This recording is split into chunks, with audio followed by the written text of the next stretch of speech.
Previously on Voice of Art. So what have we done? What protection have we brought America? It took me about a year to finally accept the fact that what we did in Iraq was wrong.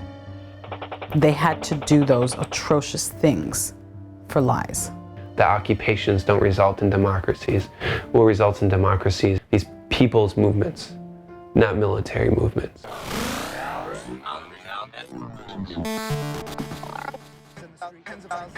Veterans of the war that is currently operating are a absolutely unique resource for the peace movement. Even the most ardent radical pacifists or peace activists, they have an appreciation for the unique perspective of veterans and the unique contribution they can make to an anti-war movement, to a peace movement. There's nothing heroic about killing people. There's nothing heroic about people dying. And I think about the times, we were in the convoy and Marines got blown up in an IED in front of us, and there was nothing we could do. It kind of got to this point after about 9 or 10 months of being out there that I kind of just lost everything. I kind of just didn't really believe in anything anymore, and I started seeking for things that had meaning in my life. I just didn't want to be a part of anything destructive anymore, and I wanted to create things. There's something about creating something is not the same as explaining something. And that's why it's really important that veterans use art to put the stories out there, because it makes that message more accessible to the people that need to hear it. One specific picture kind of stands out by itself. We were called by a military police unit that had just shot and killed a man that had placed an IED on the side of the road. And it turned out that it was just a bag of trash that this guy had put down on the side of the road. And while we were sitting there, the commander in my vehicle, he shouted up at me. He was like, "Hey, Brocious, is that the guy right there next to the Humvee?" And so I looked over the side of the Humvee and I was like, "Yeah, that's him." And that was it. I had just looked at the body of a man who had been murdered for littering. And it wasn't until I came home and remembered that I realized just how inhumane I had become. Throughout my deployment, we would take pictures posing. We were like tourists. "Hey mom, look, I'm here in Baghdad. Hey mom, look, there's this blown up Humvee people died in." Really cliche photographs, standing in front of death, standing in front of where people died. I need to think about that, and I wanted people to think about that, and that this is what I came out of the war with, was these photographs of posing in front of this death. I would engage with most of the time with kids. They were the ones that come up to us all the time and asking for candy. And they would climb up over the barriers, or they would be on the other side of the concertina wire. And there was about 8 or 10 of them behind the barbed wire. I took a picture, and I think it represented very well the situation. It's just being held back from opportunities, from prosperity, and just being caught in the middle of a war. I became very vulnerable and more conscious. I volunteered to submit something for this exhibit, the Overlooked Looked Over exhibit. I immediately started thinking of a full-length, full-size image, looking at the different component of how women are viewed in the military. That's something that we grapple with in the military as women. Do we want to just be ignored and just be seen as one of the guys, one of the soldiers, one of the Marines, or as a woman? It's really being scrutinized. It's really being looked at too closely because you're a woman. I was sexually assaulted. I never reported it.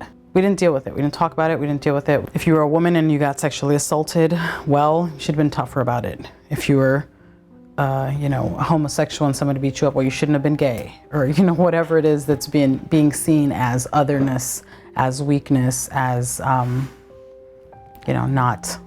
as tough as you should be. Just the nature of how the military is set up, that guys don't want to talk about that. And they say showing vulnerability is weakness in the eyes of the enemy. If you show that something is bothering you, that's going to translate into weakness, And that weakness is going to be an opening for the enemy to come in and attack you. Everything that I'm working on in photography, it's kind of dealing with trauma after war. So what happens to a soldier when he comes home from war? And so that's obviously dealing with the suicidal thoughts or tendencies. There's pictures of me sitting at a kitchen table, loading a 9mm handgun, and eventually placing it in my mouth. I know what he's thinking. You get lost in your thoughts, or you just lay in bed all day and you just want to end it. And it's a clear example of what goes on in our head, or what goes on in our mind and our conscience, and what are we aware of. This is Dust Memories. These are the kids on the road, you know, the desert flowers, and the miles and miles of driving and just trying to stay awake. And then same time you're like, stay alert, stay alive. Stay alert, stay alive. So they drain in you these moments of trying to reflect. It's all a blur. They start off with smiles, and you give them some food, and then you see them dead on the side of the road. And, well, that's how it goes, I guess. For me, I think it's one of the most important things I've done. But you know, it doesn't really fit into the stories that we have about war, so it's hard to share.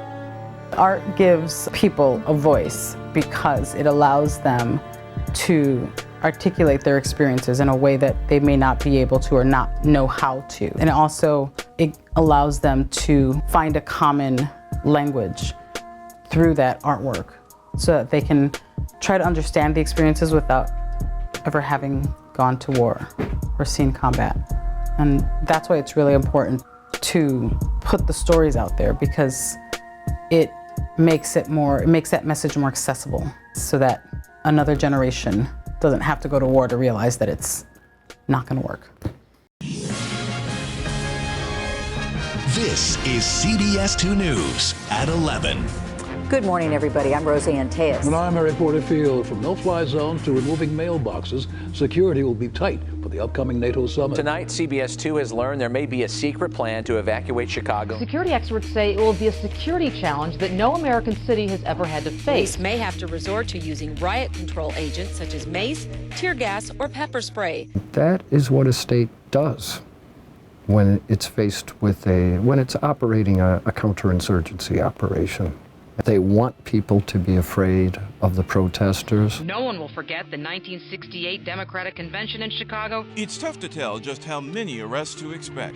It's a battle of ideas, and the security dimension that exists down on the ground, you manipulate that to control the message.